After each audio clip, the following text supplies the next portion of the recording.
रुद्रपुर की इस ढहती दीवार को देखिए। यहाँ भूख से ज़्यादा एक अनहोनी की चीख गूंज रही है। जन्म लेते ही अनाथ हुए इस मासूम के नीचे उसके माता पिता की लाशें पड़ी हैं। क्या ये इत्तेफाक है या पिछले जन्म का कोई काला साया? ए विधाता, क्या यही दिन दिखाने के लिए मुझे बड़ा किया था छोटे भाई? तूने अपनी माँ की ममता नहीं, अपनों के जनाजों के बीच आंखें खोली हैं। मुखिया भीम सिंह गांव वालों के साथ आता है और बच्चे को मनहूस बताता है। मुखिया भीम सिंह नफरत और गुस्से में। विक्रम, इस काल की परछाई को घर से बाहर फेंक दे। इसने पैदा होते ही कुल को निगल लिया। कल ये पूरे गांव को खा जाएगा। इसे अभी खाई में फेंका। खबरदार मुखिया जी, ये मेरा भाई है, मेरा खून है। अगर इसे अपनाना मौत है तो मुझे ये मौत मंजूर है। आज से हमारा इस गांव से कोई वास्ता नहीं। समाज का तिरस्कार। 8 साल बाद छोटा आकाश रोते हुए घर आता है। गांव के बच्चे उसे पत्थर मारते हैं। छोटा आकाश मासूमियत और दर्द में।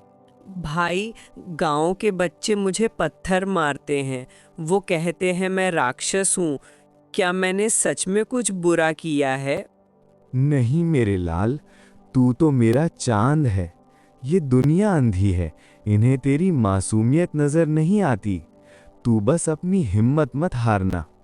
जवानी और जमींदार की जिल्लत।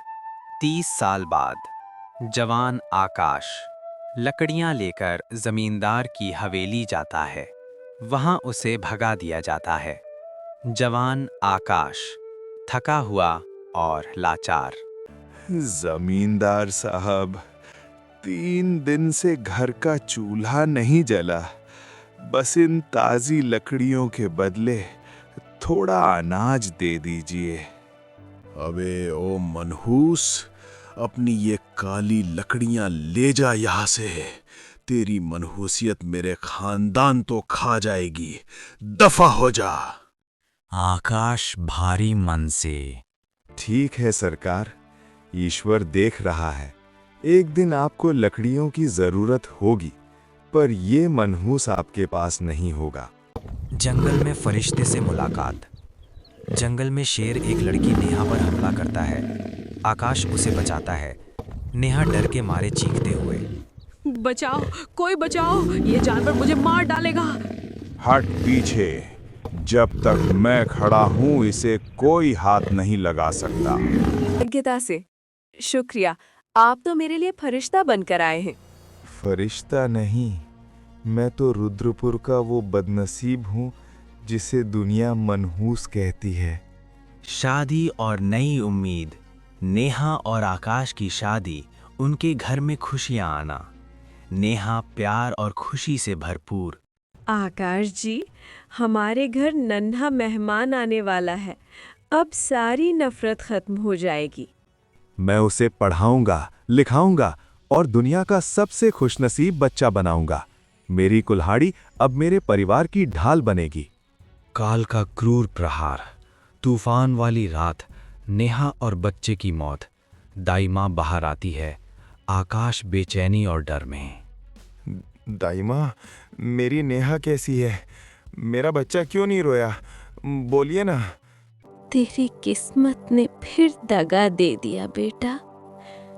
बच्चा मरा हुआ पैदा हुआ और नेहा भी तुझे छोड़कर चली गई। आकाश चीखते हुए, दिल दहला देने वाला दर्द। नहीं, ऐसा नहीं हो सकता। भगवान, तूने मुझे जिंदा क्यों छोड़ा? मार दे मुझे भी। इकलौता दोस्त और तांत्रिक का आगमन। मुखिया का बेटा सूरज आकाश से मिलने तालाब किनारे जाता है। वहां तांत्रिक प्रकट होता है।